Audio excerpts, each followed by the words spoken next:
الحمدللہ رب العالمین والعاقبۃ للمتقین والصلاة والسلام علی سید المرسلین ونحن علی ذلک لمن الشاہدین والشاکرین والحمدللہ رب العالمین۔ آئیے سب سے پہلے ہم اور آپ آقائے نامدار مدینے کے تاجدار دونوں عالم کے مالک و مختار ہم غریبوں کے غمگسار نائب پروردگار احمد مجتبی محمد مصطفیٰ صلی اللہ تعالی علیہ وسلم، ارے وہی آقا علیہ الصلوۃ والسلام جن کے صدقے ہمیں نماز ملی، ارے وہی آقا علیہ الصلوۃ والسلام جن کے صدقے ہمیں روزہ ملا۔ آئیے اس رسول کی بارگاہ بے کس پناہ میں جھوم جھوم کر لبوں کو چوم کر درود شریف کا نذرانہ پیش کریں۔ پڑھیے بآواز بلند اللہ رب محمد صلی اللہ علیہ وسلم، نحن عباد محمد صلی اللہ علیہ وسلم، صلاۃ و سلام علیک یا رسول اللہ صلی اللہ تعالی علیہ وسلم۔ حضرت عبد المطلب ایک مرتبہ خانہ کعبہ کا طواف کرتے ہیں، کرتے کرتے کیا دیکھتے ہیں کہ خانہ کعبہ اچانک منہ کے بل گر جاتا ہے۔ حضرت عبد المطلب پریشان ہو جاتے ہیں کہ ابھی تو خانہ کعبہ کی تعمیر کرائی گئی تھی، اچانک خانہ کعبہ کیسے گر گیا؟ حضرت مطلب پریشان ہو کر باہر آتے ہیں تو ایک لونڈی سے ملاقات ہو جاتی ہے۔ وہ لونڈی کہتی ہے اے عبد المطلب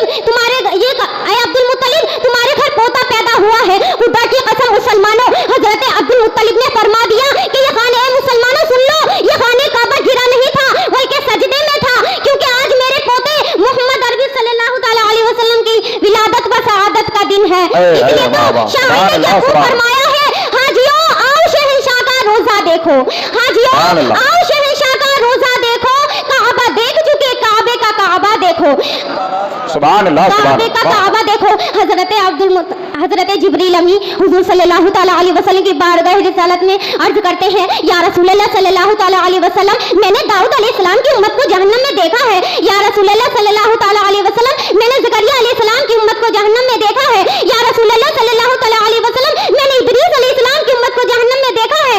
یا رسول اللہ صلی اللہ تعالی علیہ وسلم، میں نے نوح علیہ السلام کی امت کو جہنم میں دیکھا ہے۔ یا رسول اللہ صلی اللہ تعالی علیہ وسلم، میں نے ادریس علیہ السلام کی امت کو جہنم میں دیکھا ہے۔ اتنا کہہ کر حضرت جبریل خاموش ہو جاتے ہیں، کیونکہ انہیں پتا تھا اگر میں نے رسول کو ان کی بھی امت کو جہنم میں جانے کا تذکرہ کر دیا تو رسول کا چین بے چینی میں بدل جائے گا، حضور کا قرار بے قراری میں بدل جائے گا، حضور بے قرار ہو جائیں گے، حضور کی آنکھوں سے آنسو اشکبار ہونے لگیں گے۔ اتنے میرے حضور عرض کرتے ہیں اے جبریل، کیا تو نے میری بھی امت کو جہنم میں دیکھا ہے؟ حضرت جبریل مجبوراً عرض کرتے ہیں ہاں یا رسول اللہ صلی اللہ تعالی علیہ وسلم، میں نے آپ کی بھی امت کو جہنم میں دیکھا ہے۔ اتنا سننا تھا کہ میرے رسول کی آنکھوں سے آنسو اشکبار ہونے لگتے ہیں، حضور کا قرار بے قراری میں بدل جاتا ہے، حضور کا چین بے چینی میں بدل جاتا ہے، حضور بے قرار ہو جاتے ہیں اور روتے روتے غار ہرا میں چلے جاتے ہیں۔ ایک صحابی جو رسول کے پیچھے نماز پڑھا کرتے تھے، وہ نماز اس لیے پڑھا کرتے تھے کہ ایک طرف اللہ کی عبادت ہوگی، دوسری طرف چہرے انور کی زیارت ہوگی، ایک طرف اللہ کی عبادت ہوگی، دوسری طرف چہرے بدوحا کی زیارت ہوگی، دوسری طرف چہرے بدوحا کی زیارت ہوگی۔ وہ روتے روتے وہ صحابہ کرام ایک جنگل میں جاتے ہیں اور چرواہے سے عرض کرتے ہیں اے چرواہے، کیا تو نے میرے محمد صلی اللہ تعالی علیہ وسلم کو دیکھا ہے؟ کیا تو نے مزاغ البصر کو دیکھا ہے؟ اتنا کہہ کر چرواہا کہتا ہے کہ میں کسی محمد کو نہیں جانتا، میں کسی مزاغ البصر کو نہیں جانتا، ہاں مگر اتنا جانتا ہوں کہ کوئی اس غار میں اتنا پھوٹ پھوٹ کر روتا ہے جس کی آواز سن کے میری بکریوں نے چرنا چھوڑ دیا۔